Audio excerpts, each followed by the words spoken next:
ngeen fi gis tey ñu daje fi tey dafa bokk ci ay activités yi nga xam ne ñu ngi koy doxal bi ñu sosee cadre bi ba léegi maanaam chaque mois élus yi dañuy daje ci benn commune ñu saafonte waxtaan ci mbirum département bi mais aussi def ay échange xool nan la ñu mën a àndee ba suñu département bi jëm ci kanam ci biir waxtaan woowu nag dañ ci tënkaale mbirum leket muy benn calebasse de solidarité bi nga xam ne ñun ñoo koy defal suñu bopp gis ngeen ko ni tey calebasse bi mooy calebassu Kër Massar Nord élu bu nekk nag ci département bi da nga ciy tàbbal junni boo ko ci tàbbalee dina doon 1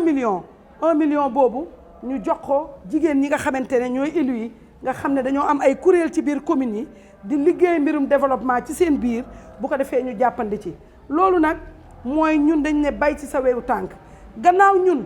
gis nañ ne programme état yi li fi am lépp mënuñoo fexe ñun élu Kër Massar yi ba am ci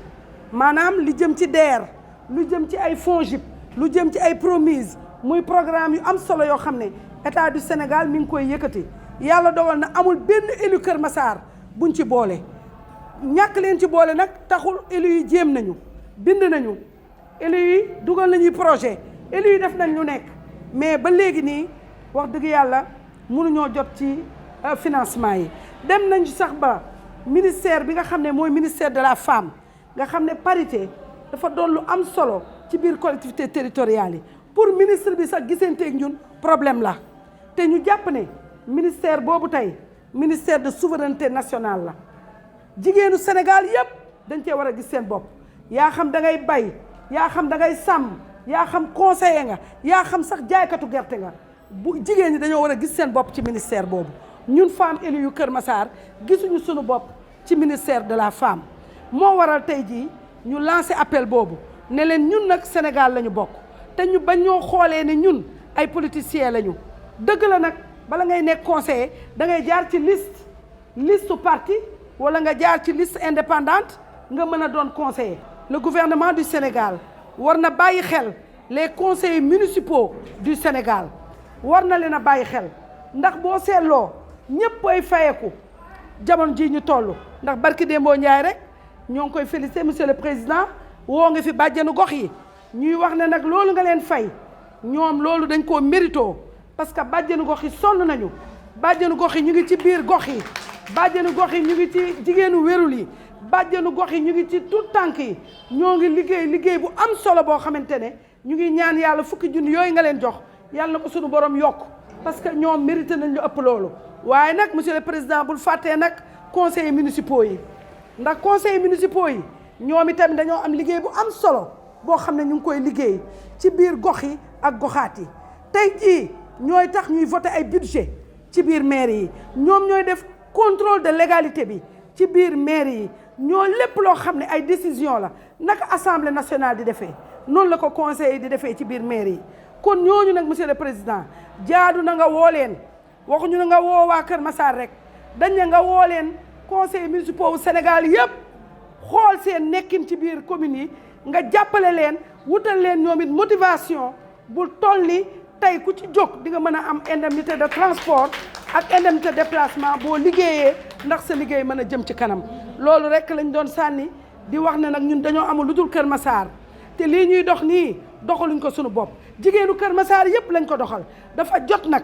ba ñu defee département ba léegi jafe-jafe yi tey la gën a tar waaye dañoo bëgg nag ñu gestu Kër Massar jàppale jigéenu Kër Massar dooleel leen jox leen li nga xam ne mooy seen wareef loolu rek moo waral tey jii ñu woote bi ñoo ngi gërëm ñëpp di sant ñëpp. waaw xam nga dafa baax nag président de la république woo conseillers municipaux wu Sénégal yëpp nag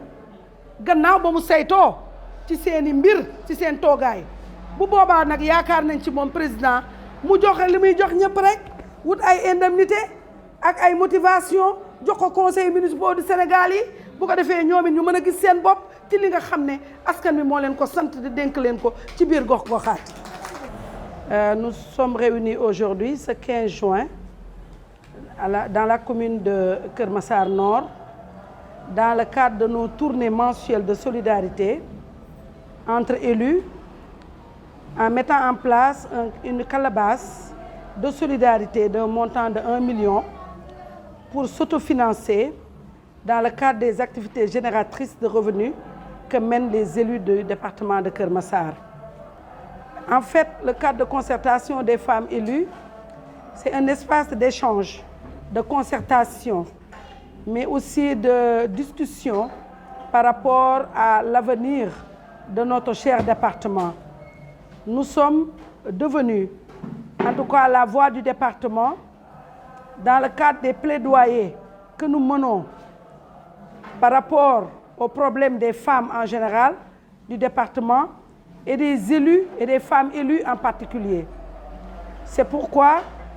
vous nous voyez chaque fois sur le terrain en train de déployer des activités de forum. Récemment, nous avions donc fait 2 jours de conclave où nous avons discuté des problèmes essentiels de Keur Massar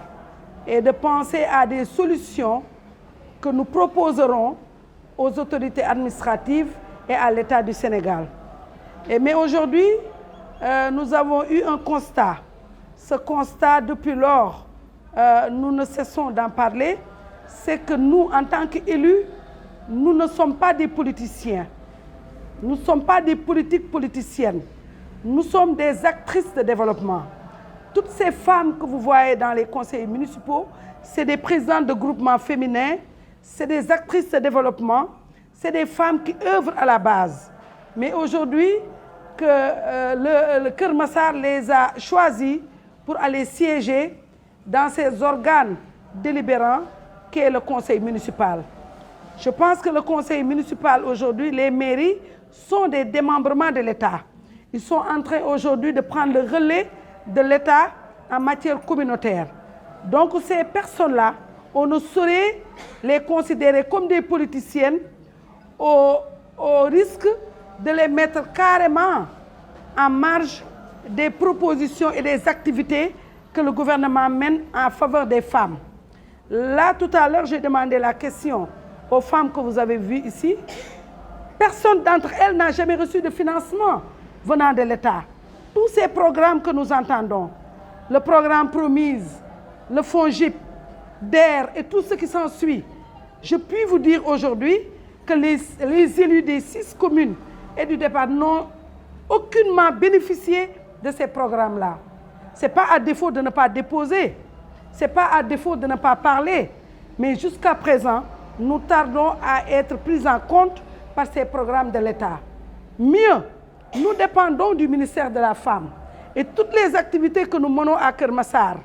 nous n'avons jamais manqué d'envoyer des correspondances au ministère de la Femme, mais nous n'avons jamais eu une réponse positive. C'est des questions que nous nous posons.